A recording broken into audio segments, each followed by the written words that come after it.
انبیاء ہیں جو گناہوں سے پاک ہیں، جن پر گناہ کا ایک دھبا بھی نہیں ہے۔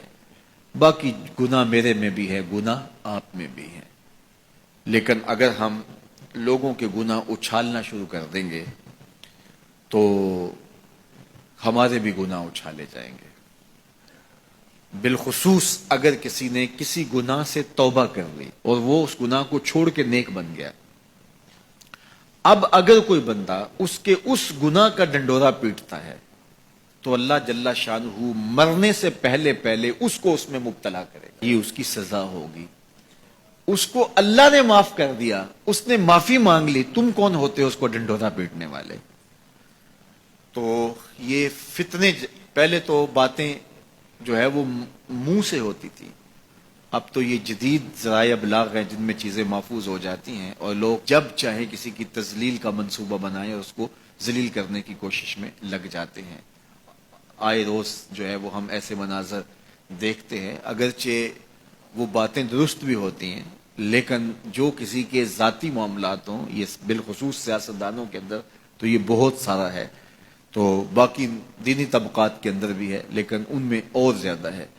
تو یہ ایک بہت بڑا فتنہ ہے جس سے اللہ ہمیں محفوظ فرمائے۔ تو حضور نے ارشاد فرمایا، جس نے کسی مومن کی پردہ پوشی کی، کسی مسلمان کی پردہ پوشی کی، اللہ اس کا دنیا میں بھی پردہ رکھے گا، آخرت میں بھی پردہ رکھے گا۔ اور اللہ جل شانہ بندے کی مدد میں ہوتا ہے، بندہ جب تک اپنے بھائی کی مدد میں ہوتا ہے۔ جب تم اپنے بھائی کی مدد میں لگے ہوتے ہو، اللہ تمہاری مدد فرما رہا ہوتا ہے، تمہاری نصرت فرما رہا ہوتا ہے۔ اور جو کسی ایسے راستے پہ چلا جس راستے سے وہ علم حاصل کرنا چاہ رہا تھا، طلب علم کے لیے جس نے سفر کیا، اس کا مقصد تھا کوئی مجھے علم کی چیز ملے گی اور میں حاصل کروں گا۔ ایک تو وہ طلباء ہیں جو 8 سالہ، 7 سالہ، 5 سالہ، 4 سالہ علوم دین حاصل کرنے کے لیے سفر کرتے ہیں، پھر مسافر رہتے ہیں، مسافرت کی زندگی گزارتے ہیں، سویر شام سفر کاٹتے ہیں، ایک تو وہ ہے۔ لیکن صرف وہی مراد اس سے نہیں ہے جو حضور علیہ السلام کا ایک فرمان سننے کے لیے بھی چلا۔ آپ بھی اگر گھر سے آئے ہیں اور آپ کی نیت یہ ہے کہ حضور کے فرامین سنوں گا، تو آپ علم کی طلب کے لیے گھر سے چلے ہیں، تو آپ بھی جو ہے وہ اس حدیث کے مصداق ہوں گے۔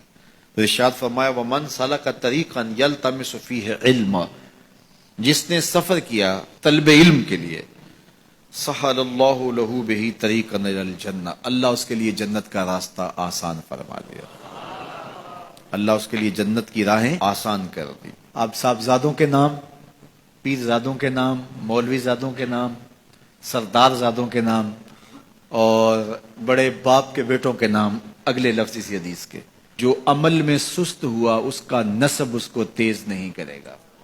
جو عمل میں سست ہوا تو وہ کہے کہ میں فلاں پیر کا بیٹا ہوں، میں فلاں مولوی کا بیٹا ہوں۔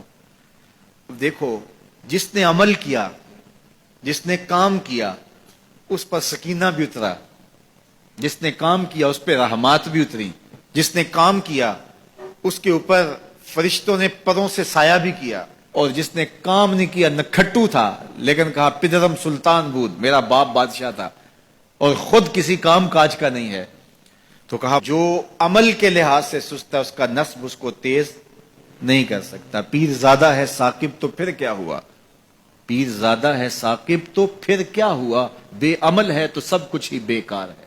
پھر نسبت آپ کی تو آپ کو جو ہے وہ وہاں تک نہیں پہنچا سکتی، لیکن اگر تم عمل بھی کرنے والے ہو، پھر نسبت بھی ہو کسی بڑے سے، پھر سونے پہ سہاگے کا کام ہے۔ دودھ اندر جے کھانڈ لائیے مزہ ہو جاوے دونا، پھر سونے پہ سہاگا ہے۔ کب؟ جب صاحب نسبت، صاحب کرامت، بڑے باپ کا بیٹا وہ نیک بھی ہو، ساتھ باصلاحیت بھی ہو، تو پھر سونے پہ سہاگے کا کام ہے۔ اس کا نسب اس کو تیز تب کرے گا جب وہ خود بھی چلے۔